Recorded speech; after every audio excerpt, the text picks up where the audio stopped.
नमस्कार, स्वागत है आपका इस कार्यक्रम में। 4 महीना पहले पश्चिम बंगाल के विधानसभा चुनाव के दौरान प्रधानमंत्री नरेंद्र मोदी जब मालदा में एक रैली को संबोधित करने गए, वहाँ पर उन्होंने सुखेंदु शेखर रॉय के पिता शिवेंदु शेखर राय, जो एक ज़माने में फ्रीडम फाइटर थे और हिंदू महासभा के नेता थे, उनका ज़िक्र किया और उन्होंने कहा कि किस तरह से मालदा को भारत में रखने के लिए किस तरह से उन्होंने संघर्ष किया उस ज़माने में। श्यामा प्रसाद मुखर्जी को चिट्ठी लिखी, श्यामा प्रसाद मुखर्जी के साथ वो पढ़ते थे और किस तरह से उन्होंने एनसी मुखर्जी, जो कि सोमनाथ चैटर्जी के पिता थे, उन सब के साथ मिलकर एक तरह से पश्चिम बंगाल को और खास करके मालदा, जो कि जिसके कि पाकिस्तान में जाने की आशंका थी, जद्दोजहद चल रही थी, उसको लेकर उन्होंने किस तरह से संघर्ष किया। उस रैली में उनके पिता की एक चित्र जो है वो पश्चिम बंगाल की बीजेपी यूनिट ने प्रधानमंत्री को भेंट की और ये संयोग देखिए कि 4 महीने के बाद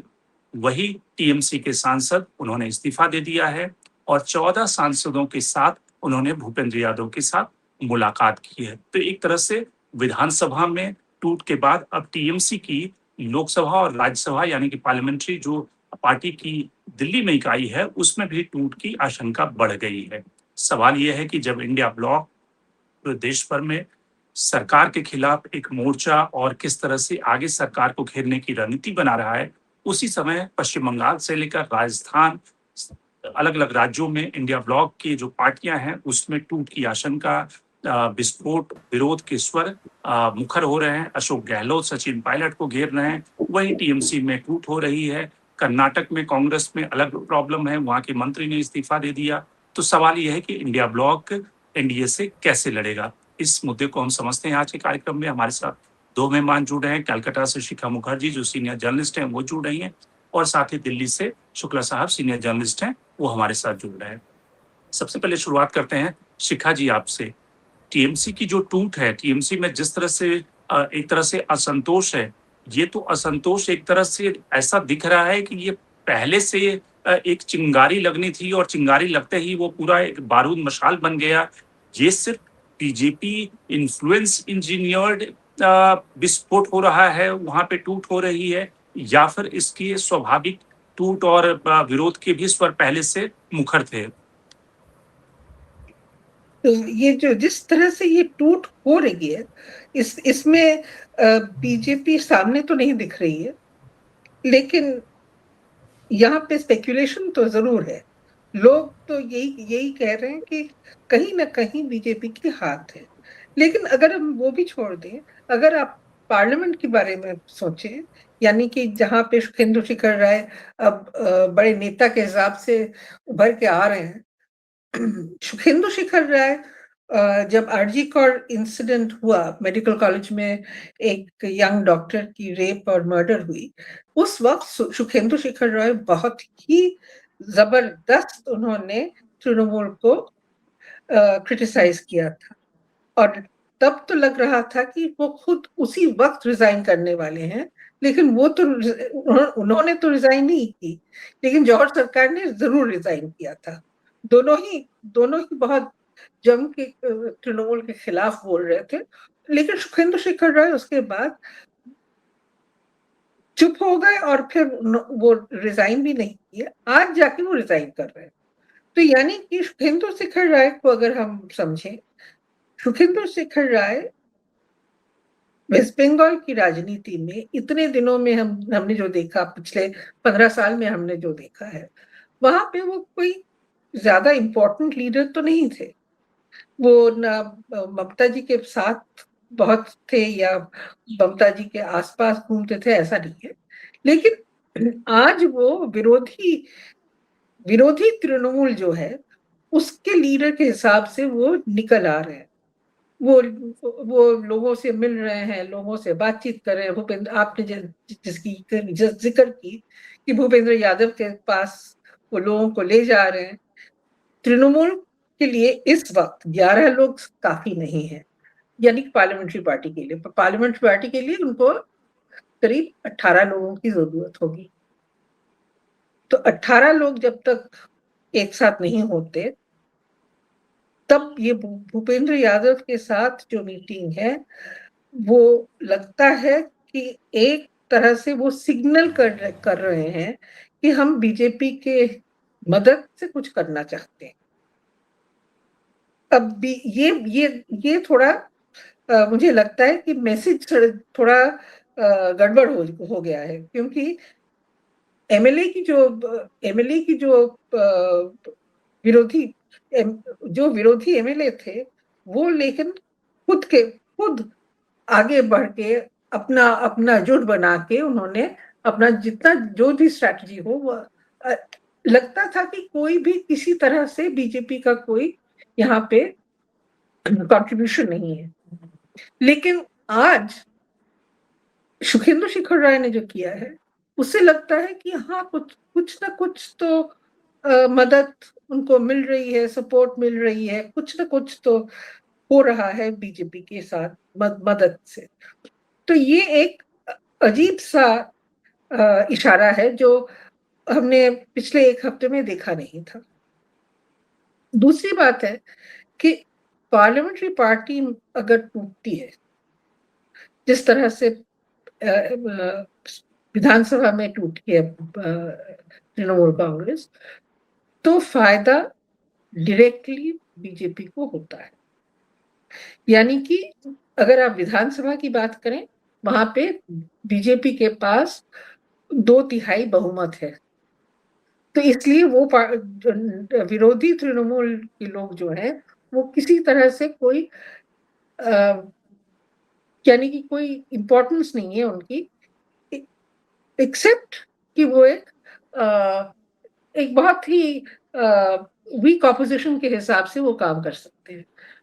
तो पार्लियामेंट के हिसाब से ये अगर 17-18 लोग बीजेपी की तरफ झुक जाए, विरोधी, वो चाहे तृणमूल के विरोधी हो तो विरोधी तृणमूल हो या जो भी हो, अगर वो झुक जाते हैं तो ये बीजेपी को बहुत फायदा है, क्योंकि एक तो बीजेपी वहां पार्लियामेंट में माइनॉरिटी है। माइनॉरिटी पार्टी के लिए ये more support from the outside becomes very important. Why? Because अब बीजेपी ने कहा है कि हम दोबारा डिलिमिटेशन की बिल लाएंगे, दोबारा रिजर्वेशन की बिल लाएंगे, और भी शायद कुछ बिल्स ऐसे आएंगे जिसमें संख्या बहुत बहुत मायने रखती है। और अगर आप याद रखें तो पिछली बार जब वो डिलिमिटेशन और रिजर्वेशन वाली बिल आई थी कॉन्स्टिट्यूशनल अमेंडमेंट के हिसाब से, तब विरोधी पक्ष ने उसको हरा दिया था। तो इसलिए आज के दिन अगर टीएमसी भाजपा के साथ या एनडीए की विरोधी तृणमूल अगर एनडीए के साथ जुड़ जाती है तो एनडीए को बहुत फायदा है। शिखा जी, लेकिन सवाल इससे ज्यादा इम्पोर्टेंट ये है कि एनडीए को या बीजेपी को जो फायदा हो रहा तो सब देख रही है, पूरी देश की जनता जान रही है। जो टीएमसी या ममता बनर्जी, जब पिछली बार जब झारखंड में सरकार एक तरह से गिरने की आशंका थी, ममता बनर्जी ने वो टिप ऑफ देकर हेमंत सोरेन की सरकार बचवाई थी। ममता बनर्जी खुद इतनी बड़ी आंधी आ रही है बीजेपी के, अगर ये मान ले कि बीजेपी ने ये सारा इंजीनियरिंग कराया है, वहां पे टूट फूट बीजेपी करा रही है, जो कि इसमें कोई बिटवीन द लाइंस और कोई पॉलिटिक्स में सब कुछ बहुत ही साफ है आज की तारीख में। वैसी स्थिति में ममता बनर्जी को ये पता नहीं था या अंदेशा नहीं था या उनको एहसास नहीं था कि अगर चुनाव हार जाएंगे इतना बड़ा डिसेंट या इतनी बड़ी टूट उनके पार्टी में हो सकती है, बीजेपी इंजीनियर करा सकती है, उन्होंने पहले से कोर्स करेक्शन क्यों नहीं किए? ये कोर्स करेक्शन संभव नहीं था, क्योंकि ये कोर्स करेक्शन करने के लिए ममता बनर्जी को इलेक्शन जीतना था, क्योंकि ये कोर्स करेक्शन जब जितने look at it this way, from 2021 Bhajpa लेके पूरी ताकत देके पश्चिम बंगाल को घेरने की कोशिश कर रही थी, वहां पे जीतने की कोशिश कर रही थी, और जितने एमपीज एमएलए जो भी हैं, आप देखिए लगातार ईडी, सीबीआई एजेंसीज बहुत कुछ उन्होंने किया है और अभी भी कर रहे हैं, ऐसा नहीं है कि नहीं हो रहा है। एमएलएस के खिलाफ, काउंसलर्स के खिलाफ, टीएमसी फंक्शनरीज के खिलाफ ये इस तरह की एक लगातार रेड्स हो रही हैं, लगातार डिटेंशंस हो रही हैं, लगातार क्वेश्चनिंग हो रहा है, लगातार इन्वेस्टिगेशंस हो रही हैं। एमपीज के खिलाफ भी वैसे ही था। तो अगर ये देखें तो कोशिश तो बीजेपी ने कहीं कम नहीं की। और ये जो the scale of the desertion from the TMC जिस तरह से हो रही है, वो ममता बनर्जी ने शायद इतना एंटिसिपेट नहीं भी किया होगा। लेकिन प्रैक्टिकल लोग हैं, पॉलिटिशियंस तो प्रैक्टिकल लोग ही होते हैं, तो वो जरूर जानती थी कि ये 2/3 वाली खेल लोग खेलने वाले। तो आप तो ये ऐसा कह नहीं। रही हैं कि आप ये कह रहे हैं कि अब कोई भी पार्टी अगर चुनाव हारेगी उसका हाल यही होगा, क्योंकि अब तो जो सरकार में है, जैसे कि एग्जाम्पल के तौर पे आपका एग्जाम्पल ले लें, पंजाब में है, पंजाब की उनकी पार्टी के बड़े ढेर सारे लोग बीजेपी में जाकर शामिल हो गए, जो कि पावर में पार्टी है, यानी कि सत्ता से बाहर अभी नहीं हुई है, वो पार्टी पावर में है, तब भी उसके लोग टूटकर बीजेपी में जाकर मिल रहे हैं। और जो पार्टी हार जाएगी उसका हाल तो ममता वाला होगा। कुल मिलाकर ये हम मान लें। राजीव चड्ढा देख लीजिए ना। बिल्कुल। सो ये एक अजीब सा खेल हो रहा है। आप ये महाराष्ट्र से देख लीजिए, एकनाथ शिंदे, अजीत पवार, उन्होंने असली पार्टी को तोड़ के खुद असली पार्टी बन गए, राइट। यहाँ पे तृणमूल की बात अगर आप सोचे तो असली पार्टी रह गई और दूसरी विरोधी तृणमूल बन गए असली पार्टी। तो जहां पे founder of the party Sharad Pawar की, आप देखिए, शरद पवार की पार्टी टूटती है, शरद पवार अभी भी मौजूद है, लेकिन असली पार्टी कहीं और बन चली जाती है। तो ये जो एक पैटर्न बन रहा है, इससे तो लगता है कि हर रीजनल पार्टी की यही हालत होगी अगर वो हार जाए। बिल्कुल। लेकिन अगर और भी मैं एक बोल रही हूँ, आप अगर देखें तो उत्तर प्रदेश की इलेक्शन के बाद अगर अखिलेश यादव की पार्टी, समाजवादी पार्टी की परफॉर्मेंस बुरी होती है, खराब होती है, तो आप देख लीजिएगा समाजवादी में क्या होता है। बिल्कुल। सुनील शुक्ला जी, एक तरफ तो इस तरह के एग्जाम्पल हैं जहां पे ममता बनर्जी या टीएमसी की जो पार्टी है वो सत्ता से बाहर होने के बाद टूट रही है। लेकिन इंडिया ब्लॉक की जब हम यूनिटी की बात करते हैं, जब विपक्ष के यूनिटी की बात करते हैं, और खास करके कि बीजेपी से लड़ने के लिए, तो उनके अपने पार्टी में जो बड़ी पार्टियां हैं उसमें तो अपने भी बर्तन लुढ़क रहे हैं ना। अशोक गहलोत क्या कर रहे हैं राजस्थान में, आप देखिए कि अशोक गहलोत को अब लग रहा है कि ठीक है, सचिन पायलट को अगर अध्यक्ष बना देंगे तो उनकी चांसेस खत्म करने के लिए अशोक गहलोत वहां पे मोर्चा लेकर खड़े हैं। वो मल्लिकार्जुन खड़गे को टारगेट कर रहे हैं। तो कांग्रेस जब अपना ही घर दुरुस्त नहीं कर पा रही है तो बीजेपी से क्या लड़ेगी फिर? धन्यवाद अनिवेश जी। बिल्कुल स्वाभाविक से आपने प्रश्न उठाया कि अशोक गहलोत का जो बयान आया वो उसकी आवश्यकता नहीं थी और इससे संदेश बहुत अच्छा नहीं जाता। लेकिन इसका मतलब ये भी नहीं कि कांग्रेस से पूरी तरह से बिखराव है। आप राज्यसभा के उम्मीदवारों की जब घोषणा हुई, तरह तरह के बयान आए, कहीं कोई बागी उम्मीदवार नहीं खुल करके सामने आ गया। अब कांग्रेस के भीतर भी इस बात का एहसास है कि अगर आप एक साथ मिलकर नहीं रहेंगे तो बीजेपी के साथ आप मुकाबला कर नहीं सकते। जो पश्चिम बंगाल में हो रहा है वह कोई अनायास ये बिखराव नहीं है। ये बिल्कुल हर राजनीतिक दल में इस तरह के असंतोष होते हैं और समय समय पर वो असंतोष सामने भी आए हैं। जवाहर सरकार के इस्तीफे की बात अभी, उन्होंने इस्तीफा देके किनारे हो गए, लेकिन उन्होंने कोई इस तरह के बयानबाजी नहीं की जिससे कि भारतीय जनता पार्टी मजबूत होती हो। उन्होंने, जवाहर सरकार ने तो यही बयान दिया कि हारी हुई ममता बनर्जी बीजेपी के लिए ज्यादा घातक है, सत्ता से बाहर की ममता बनर्जी ज्यादा घातक है। आज जो भी टीएमसी के सांसद या विधायक तोड़ फोड़ कर रहे हैं, जो टूटन हो रही है, वह बाकायदे से बीजेपी शामिल है। ये कहना कि नहीं कह सकता कि बीजेपी सामने नहीं है, बीजेपी की वजह से हो रहा है। बीजेपी नेताओं की गिरफ्तारियां, उनको दिए जा रहे नोटिस, उनके यहाँ पड़ रहे छापे, उनके पूछताछ के लिए विभिन्न एजेंसियों के द्वारा उनको बुलाया जाना, यह किस बात का संकेत है? और ऐसा नहीं कि पहली बार हो रहा। आप 2021 का विधानसभा का चुनाव याद कर लीजिए, भागदौड़ मची हुई थी टीएमसी में, एक से एक लोग छोड़ करके भाग के चले गए, लेकिन जब दोबारा से सत्ता में चली है टीएमसी, फिर वही लोग लौट कर वापस आ गए। केवल एक मुकुल राय को, बड़े नेताओं में एक मुकुल राय का नाम आप छोड़ दीजिए, तो लगभग सभी लौट करके चले आए। इक्का दुक्का कोई है जो वहां पे बना हुआ अधिकांश आ गए थे, मुकुल हाँ राय शिखा भी जी कुछ वापस कहें? आ गए थे। हाँ मुकुल राय भी बाद में वापस आ गए थे।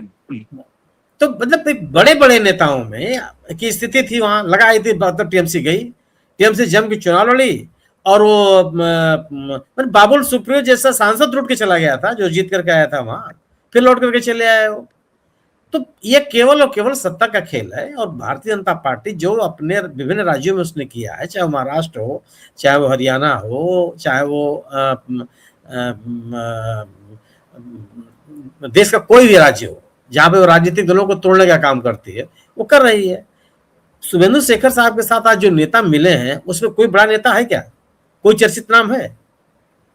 कोई एक नाम आप बता सकते? उसमें उनसे मिलने वालों में प्रसून बनर्जी साहब हैं, तरुण चक्रवर्ती जी हैं, ये शर्मिला सरकार है, जगदीश बसूनिया है, कालीपत सोरेन है, अमित मल्ल हैं, बीपी हलदार हैं, अबू ताहिर हैं, और खलीलुर रहमान। इन लोगों के नाम अभी तक सामने आए।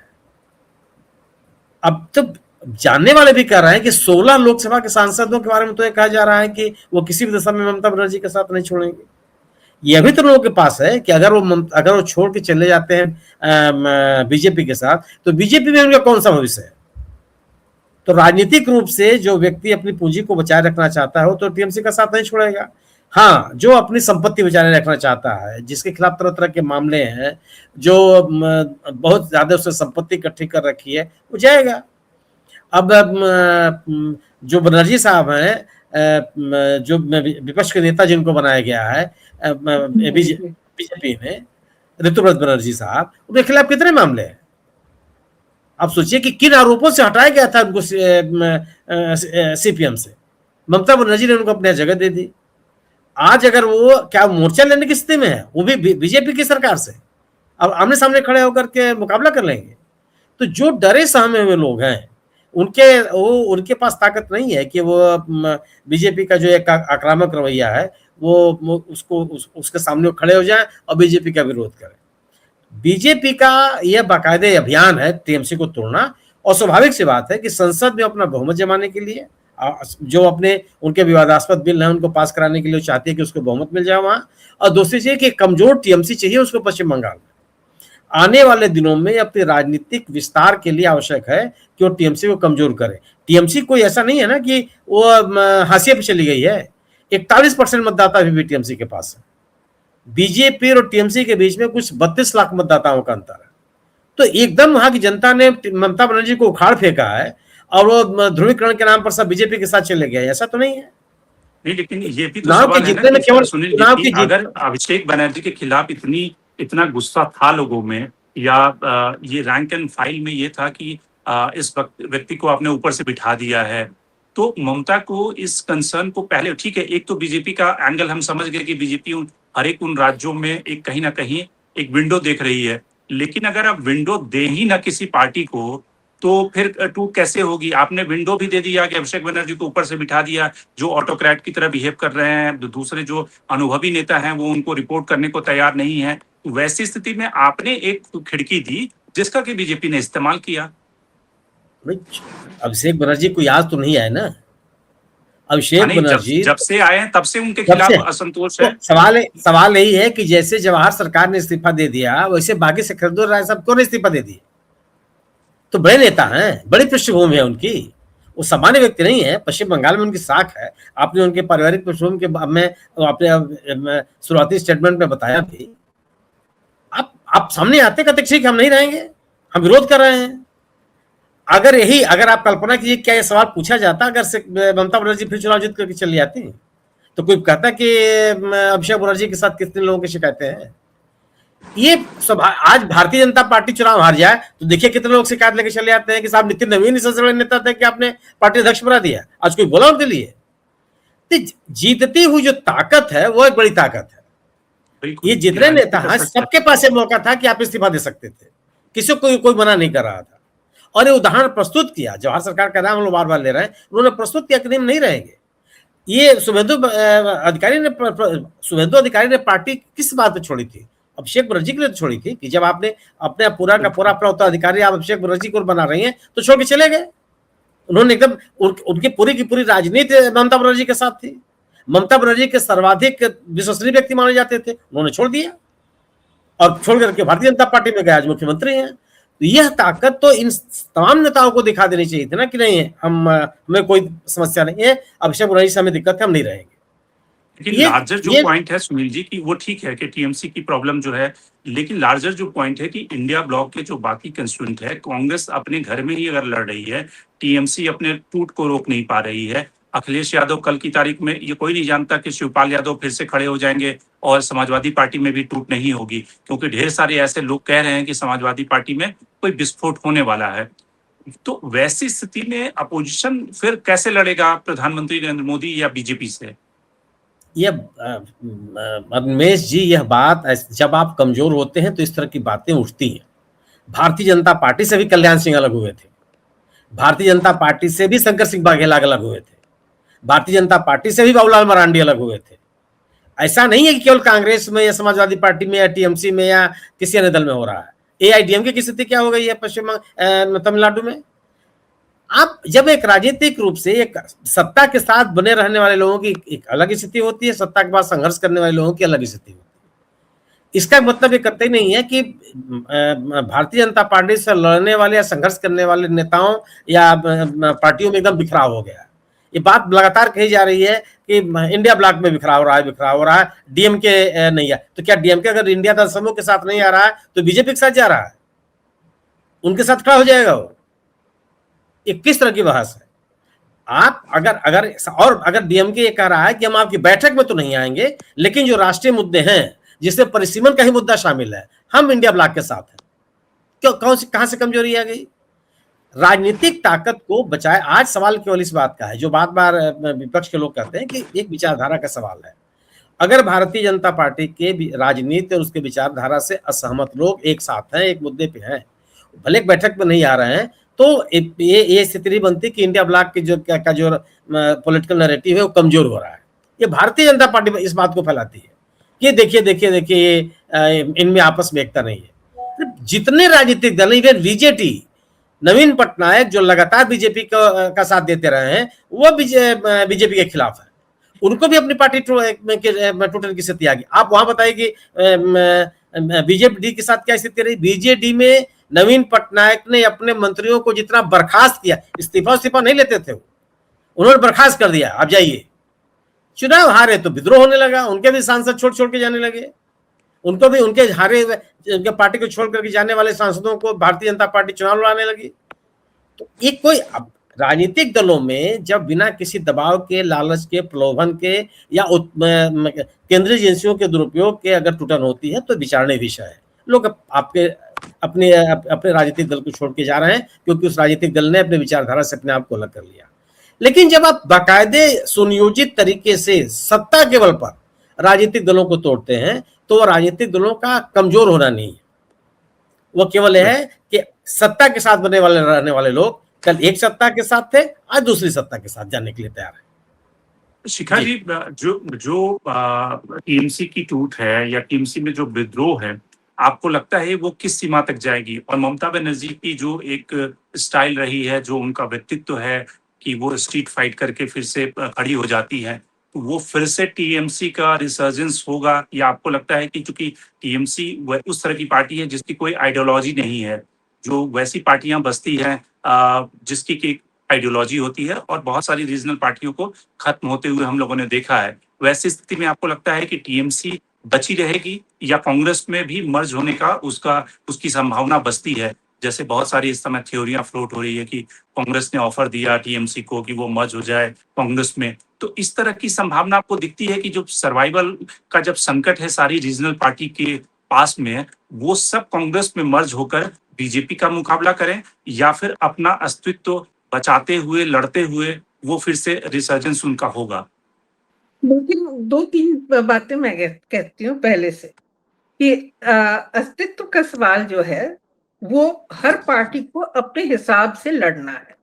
वो कांग्रेस में मर्ज हो जाने वाली बात अगर आप करें तो ये एक अपने आप को बहुत ही कमजोर पार्टी के हिसाब से आप अपने आप को सामने लाते हैं। ये कोई नहीं करेगा, क्योंकि मर्ज जब होता है तभी जब एक पार्टी अपने आप को बहुत कमजोर समझती है और दूसरी पार्टी को वो मजबूत समझती है। ऐसा नहीं होना है। दूसरा है ममता बनर्जी के बारे में। ममता बनर्जी को इस वक्त स्ट्रीट फाइटर के हिसाब से हम जब उनकी एक चेहरा देखते हैं तो स्ट्रीट फाइटर का इश्यू है कि वो एक एक्सटर्नल एनिमी, जो बाहर का जो दुश्मन है उसके साथ लड़ता है, उसके खिलाफ लड़ता है। इस वक्त ममता बनर्जी की जो संकट है वो अपने घर के अंदर है, तो ये इंटरनल एनिमी को स्ट्रीट फाइट में वो कभी नहीं ले जा सकती हैं। वो जो कर सकती हैं कि स्ट्रीट फाइट को इस्तेमाल कर सकती हैं, ये इंटरनल जो अपना घर वाली जो विरोध है इसको संभालने के लिए। वो अभी तक वो उन्होंने किया नहीं है इस हिसाब से। तीसरा इश्यू जो है ये आइडियोलॉजी वाली इश्यू, हम बहुत दिनों से सुन रहे हैं। हर आदमी हमको कहता है, हर दूसरा आदमी हमको कहता है कि ममता बनर्जी के पास कोई आइडियोलॉजी नहीं है। भाई साहब, भाजपा के पास क्या आइडियोलॉजी है? हिंदुत्व है ना। हिंदुत्व के सिवाय ये जो डिविसिव पॉलिटिक्स के सिवाय उनका आइडियोलॉजी है क्या? अरुण शौरी कहा करते थे कि अरुण शौरी कहते थे कि बीजेपी और कांग्रेस में डिफरेंस क्या है, तो वो कहते थे कांग्रेस प्लस काऊ, यानी कांग्रेस के प्लस अगर उसमें ऐड कर दें गाय तो बीजेपी हो जाती है। जी जी जी जी, सही बात है। और इसीलिए ये जो ममता बनर्जी की पार्टी के खिलाफ ये जो चर्चा चल रही है कि उनके पास कोई आइडियोलॉजी नहीं है। अरे आइडियोलॉजी नहीं है तो उन्होंने इतना सारा डेवलपमेंट का मुद्दा कैसे बनाया? एक तो आइडियोलॉजी है, एक डेवलपमेंट आइडियोलॉजी है, एक सेक्युलर आइडियोलॉजी है। ये तो कांग्रेस के पास अगर आप देखें तो उनके पास जो आइडियोलॉजी है वो ममता बनर्जी के पास आइडियोलॉजी है, क्योंकि वो तो कांग्रेस से ही निकल के आई थी। तो उनकी फिर तो ये पूछना है कि कांग्रेस के पास क्या आइडियोलॉजी है। ये आइडियोलॉजी वाली बात बिल्कुल बकवास है। Sorry for the language, but seriously बिल्कुल नॉनसेंस है। आइडियोलॉजी कितने पार्टी के पास क्या आइडियोलॉजी है? अगर आपको लगता है कि ये cow is the only ideology, then there is no problem. फिर आप बोल दीजिए कि काउ के सिवाय हम और कोई आइडियोलॉजी ही नहीं मानते। तो ऐसा नहीं है कि, but the problem today is कि ममता बनर्जी इस संकट को कैसे मुकाबला करेंगी। उनके लिए 2 प्रॉब्लम्स हैं, एक अपना दल को संभाल के रखना और दूसरा पश्चिम बंगाल की जो समस्या है। आज बीजेपी के राज में पश्चिम बंगाल का जो समस्या दिखता हुआ आ रहा है उसको वो कैसे संभालेंगी, टीएमसी को रास्ते पे कैसे उतारेंगी। पहला जो आपने प्रॉब्लम बताया वो कैसे संभालेंगी, अपने घर को कैसे संभालेंगी? क्या उनके पास कोई जादुई ऐसी छड़ी है? क्या उनके पास कोई ऐसा रोड मैप है कि थोड़ा सा उन्होंने कोशिश किया कि अभिषेक बनर्जी के समानांतर 2 लोगों को और उन्होंने सेक्रेटरी बना दिया, लेकिन क्या वो इससे आगे जा सकती हैं? अभिषेक बनर्जी को टू-साइज कर सकती हैं और उससे क्या असंतोष खत्म हो जाएगा? देखिए, अभिषेक बनर्जी, जैसे शुक्ला जी ने कहा अभी, बहुत सही बात कही कि जब से वो राजनीति में आया है तब से उसको लेके बहुत तृणमूल के अंदर बहुत ही प्रॉब्लम्स हुई हैं। शुभेंदु अधिकारी की उन्होंने जिक्र की, मुकुल राय की जिक्र मैं कर रही हूँ। ऐसे बहुत सारे लोग हैं जो कभी भी अभिषेक बैनर्जी की जो नेतृत्व है उसको मानते नहीं रहे हैं, और उसके खिलाफ वो लगातार पार्टी के अंदर जितना हो सके वो कर रहे हैं। ममता बनर्जी के साथ भी उन्होंने बहुत बहुत कहा है कि आप इनको सामने मत लाइए, लेकिन ममता बनर्जी सुनने वाली तो है नहीं। तो आज के दिन इस हालत में ममता बनर्जी के लिए अभिषेक बनर्जी को सैक्रिफाइस करना मीन्स वो कह रही है कि आप जो विपक्ष के विरोधी लोग हैं हमारे पार्टी के, आप सही हैं, मैं गलत हूं। वो ऐसा कैसे बोल सकती है? वो तो फिर अपने आप को बोल रही है कि I am mistaken, I am not fit to be the leader. तो यानी कि ये तो विरोधी पक्ष की ही बात हुई ना। तो ऐसा ऐसा ऐसा ममता बनर्जी करने वाली नहीं है। जितना उनसे हो सका है वो उन्होंने कर दिया है कि अभिषेक के साथ दो लोगों को उनको बैलेंस करने के लिए दो लोगों को उसके साथ जोड़ दिया है।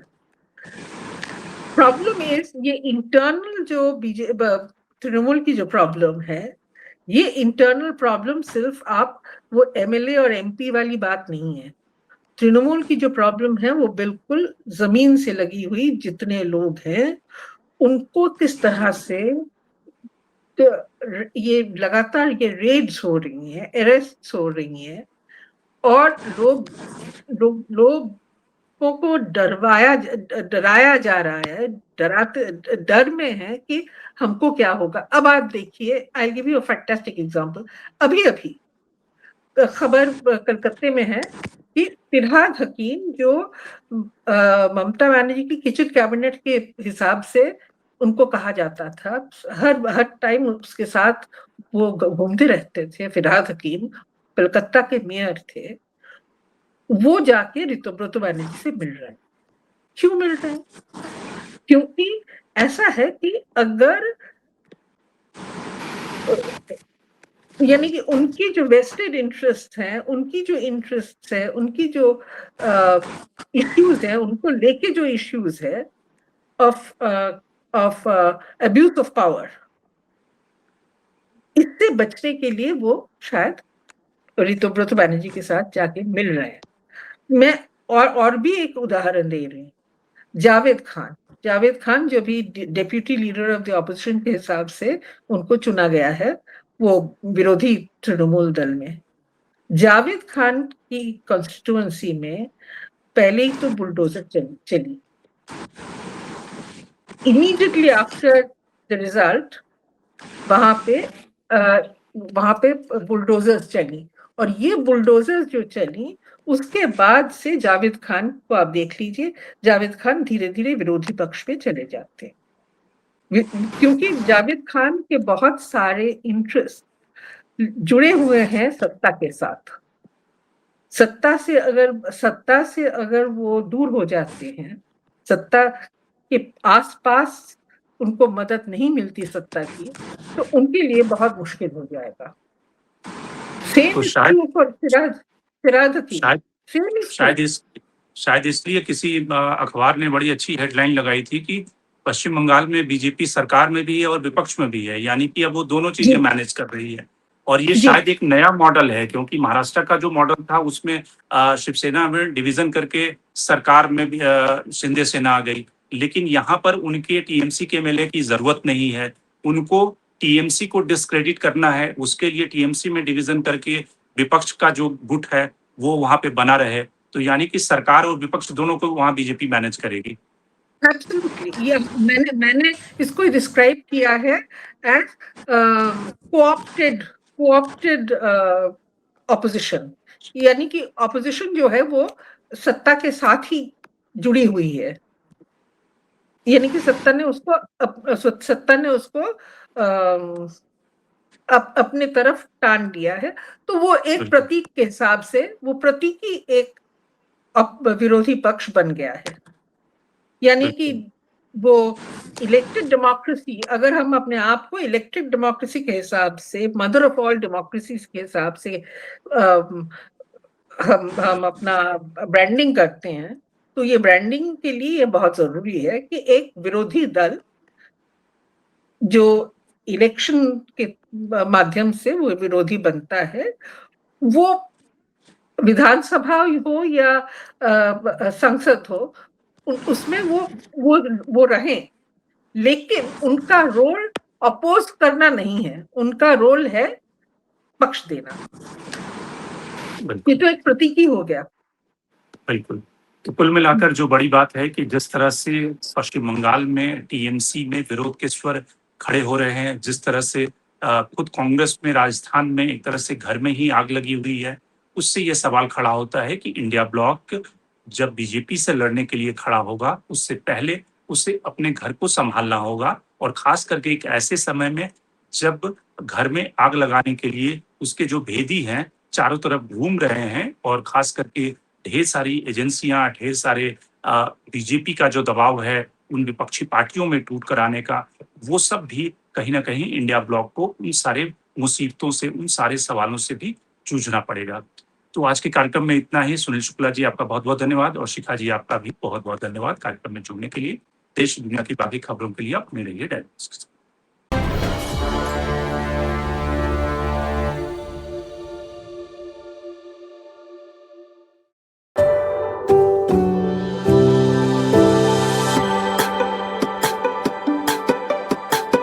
Every book has a journey, and every author has an untold story.